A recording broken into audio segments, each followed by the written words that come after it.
Hola chicos, ¿cómo están? Yo soy la profesora Cecilia López y hoy quiero platicar con ustedes un poco sobre nuestra historia prehispánica. Como ya vimos, el hombre atravesó por el estrecho de Bering en la teoría que sustenta que los primeros pobladores venían de Asia y que lograron atravesar este estrecho que une el continente asiático con el continente americano. Fue así como llegaron los primeros pobladores a nuestro territorio. Para poder tener un mejor estudio, se ha dividido nuestro territorio en estas tres áreas culturales. Primero que nada, tenemos Oasis América, la cual es una región que se encuentra en el actual sur de los Estados Unidos y el norte de nuestro territorio. Se caracterizó por tener un clima semidesértico, lo que influyó en que los primeros habitantes de esta región fueran seminómadas, es decir, no fueron establecidos en un solo lugar. Destaca la región de Paquimé en esta área. La región de Aridoamérica, por su parte, la vamos a tener como una zona desértica, con climas extremosos que impidieron un desarrollo cultural, ya que sus habitantes fueron nómadas, y esto impidió que hubiera un gran espacio cultural en esta región. Por último, tenemos la región de Mesoamérica. La región de Mesoamérica, como ustedes se darán cuenta, tiene una extensión del centro de lo que actualmente es México hasta Centroamérica. Las características de esta región permitieron el desarrollo agrícola y con esto la sedentarización de los habitantes. Una vez que se establecieron en un solo lugar, comenzó el desarrollo cultural. Fue así que Mesoamérica se dividió en zonas culturales. Como podemos ver en el mapa, en la parte de la península tenemos a la zona maya, la cual recorre hasta Centroamérica. En esta región tuvo su esplendor la cultura maya. En la región del Golfo, formada por los actuales estados de Veracruz y Tabasco, los primeros pueblos que se localizaron en esta región fueron los olmecas, conocidos como la cultura madre. También tenemos la región de Oaxaca, en donde habitaron culturas como zapotecas y mixtecas. En la parte del centro de lo que actualmente es nuestro territorio nacional, se ubicaron grandes civilizaciones como teotihuacanos, toltecas y aztecas. En la parte de Guerrero y Occidente vamos a tener la ubicación de los purépechas. Y en la parte norte, cercana a Aridoamérica, grupos chichimecas que fueron totalmente guerreros. En este otro mapa podemos ver algunas de las grandes ciudades arqueológicas que desarrollaron estas civilizaciones. Asimismo, podemos ver algunos de los pueblos que todavía tienen alguna presencia en nuestro país y en nuestras culturas actuales. Es decir, son reconocidos como pueblos originarios. Si observamos el siguiente mapa, podemos ver la ubicación y trascendencia de estas grandes civilizaciones, así como algunos de sus rasgos característicos de Mesoamérica. Para poder comprender mejor nuestro tiempo prehispánico, es importante reconocer en esta línea del tiempo los periodos de los cuales se compone. Tenemos el periodo lítico, que va del 30.000 al 7.500. En esta etapa, los hombres todavía eran nómadas y sus características era que podrían ser similares a los de la prehistoria, es decir, no se encontraban en un solo lugar y vivían en cavernas. Tenemos el periodo arcaico, que va del 7.500 a.C. al 2.500. En esta etapa vamos a tener que fueron conociendo cómo se desarrollaban las plantas y su ciclo para poder domesticarlo, sobre todo el del maíz. El periodo preclásico va del 2500 al 200 a.C. y es en este cuando vamos a tener el desarrollo de las primeras aldeas, así como el surgimiento de la cultura olmeca. Tenemos el periodo clásico, que va del 200 a.C. al 900 después de Cristo, y es en esta etapa donde se desarrollaron las grandes civilizaciones como los mayas y los teotihuacanos, y en donde hubo un gran desarrollo arquitectónico de las ciudades. Por último tenemos el posclásico, que va del 900 después de Cristo al 1521, y se caracteriza por la conquista, es decir, por el contacto entre los pueblos originarios de nuestra historia con las culturas europeas, que finalmente dieron fin a este periodo y dieron origen al nacimiento de nuestro México mestizo. Como podemos ver en esta otra línea del tiempo, podemos ver las características de las civilizaciones mesoamericanas en un comparativo con las civilizaciones sudamericanas, sobre todo las regiones del Perú, como son la de Chavín, Tiwanaco, Paracas, Nazca y Chamú. Se cree que algunas de las civilizaciones mesoamericanas tuvieron contacto con las andinas gracias al comercio, ya que se han encontrado objetos de ambas culturas en nuestras regiones. Una de las características de los pueblos mesoamericanos es que tienen rasgos similares entre ellos. Unas de estas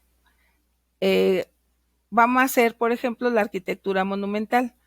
Podemos encontrar en casi todas las civilizaciones, si no es que en todas, esta especie de pirámide, aunque el término pirámide no es el más adecuado, ya que estas son basamentos piramidales porque todos terminan en un basamento plano. Y para su construcción tenemos lo que se conoce como talud tablero. Aquí tenemos dos ejemplos de esta gran arquitectura monumental, como sería la pirámide del Sol en Teotihuacán y la pirámide de los Nichos en la región de Veracruz, perteneciente a la cultura totonaca. Una del periodo clásico y la otra del periodo posclásico. Los observatorios sirvieron para medir el tiempo, para poder desarrollar calendarios. Tenemos dos tipos de calendarios, el calendario solar y el calendario agrícola. Esto sirvió para poder desarrollar la contabilidad del tiempo y así crear un sistema numérico de cuenta larga.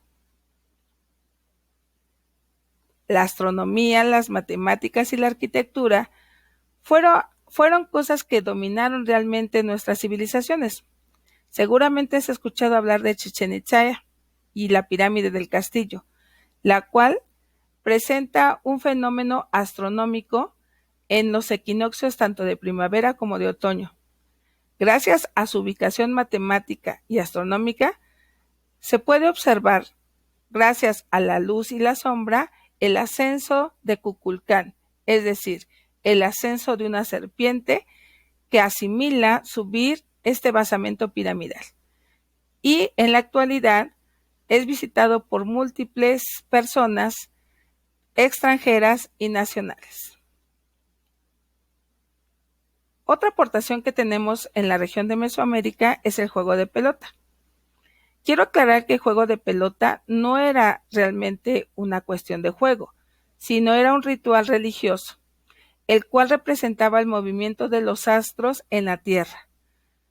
Hay teorías, de acuerdo a las fuentes históricas, que señalan que ambos equipos eran sacrificados, nada más que cada uno de ellos era sacrificado a diferentes deidades, que podían bien ser de la parte de los cielos o del inframundo.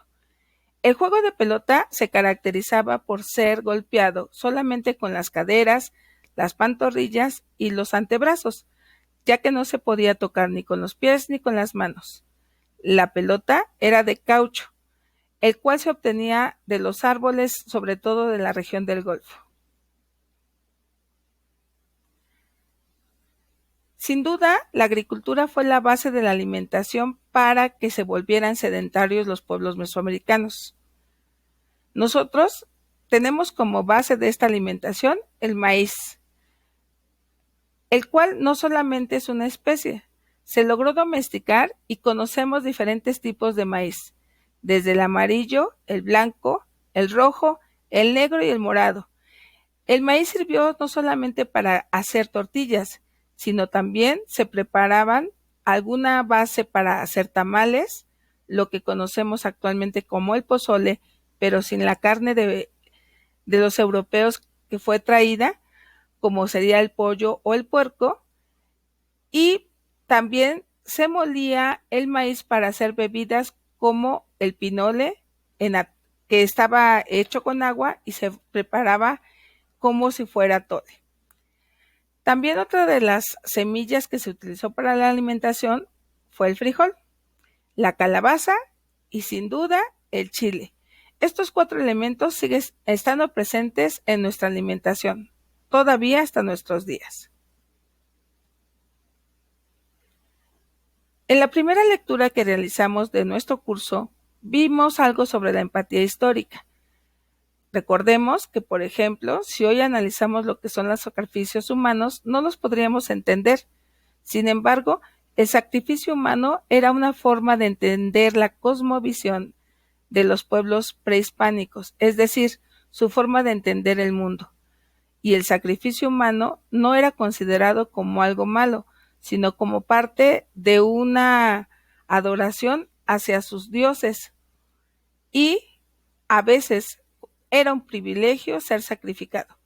Obviamente hoy nuestra cultura nos ha enseñado que la vida se tiene que preservar por encima de cualquier cosa, pero esto es parte de nuestra cosmovisión actual. Recuerda, comprender sin juzgar la historia es una de las formas de entender el proceso. Como ya mencioné, había una gran cantidad de dioses. Estos eran sobre todo dioses en forma dual. ¿Qué significa dual? Bueno, había dioses para la vida y dioses para la muerte, dioses asociados a la fertilidad y dioses asociados al inframundo.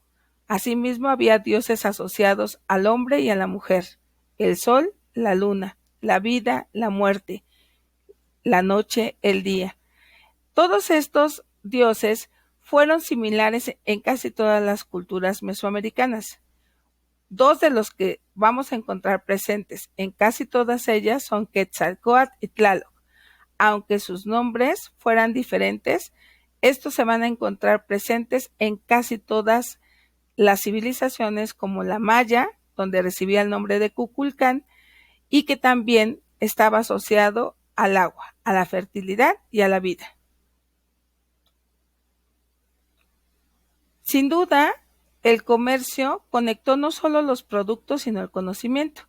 Como ya señalé, se sabe que había productos hasta la región andina, hasta la región de Perú, pero no solamente se llevaban productos de venta, sino también esto permitió de un intercambio cultural, de intercambio de conocimiento, el cual enriqueció seguramente a los pueblos mesoamericanos. El comercio se llevaba a cabo en mercados grandes que recibieron el nombre de tianguis. En la región del centro del país, el tianguis más importante lo representaba Tlatelolco. Y, aunque ustedes no lo crean, había reglas para poder comerciar todos los productos que se llevaban, el cual estaba vigilado por el Posteca, que a veces tenía la función de espía para saber qué era lo que pasaba en otras regiones fuera del imperio o de las regiones culturales. Como bien sabemos, las fuentes primarias nos permiten recuperar información sobre el pasado. Para el caso del México prehispánico tenemos los códices, los cuales estaban escritos en piel de venado o en papel amate, y con glifos representaban la historia del pueblo. Destacan varios códices prehispánicos que fueron rescatados después de la conquista, sobre todo por algunos misioneros que se dieron a la tarea de recuperar nuestro pasado. Destacan el Códice Borgia, el Códice Mendocino y sobre todo en la región de Oaxaca varios códices que señalan las alianzas matrimoniales y territoriales de la región. Sin duda, en Mesoamérica, una de las características que estaba presente también era la forma de gobierno y la forma de organización social. Aquí en nuestra diapositiva tenemos una organización social maya, en donde se muestra una sociedad estratificada, es decir, había estratos por clases sociales y estos eran sobre todo por lo que tú tenías y hacías. Destacan los esclavos, los pueblos, que eran sobre todo los campesinos y artesanos, los nobles y los sacerdotes, que junto con el dirigente eran aquellos que estaban en la cúspide de la pirámide y tenían una forma de gobierno teocrática, es decir, gobernadas por un sacerdote, pero apoyadas en guerreros. Esto es todo por el día de hoy. Seguiremos aprendiendo un poco más. Gracias.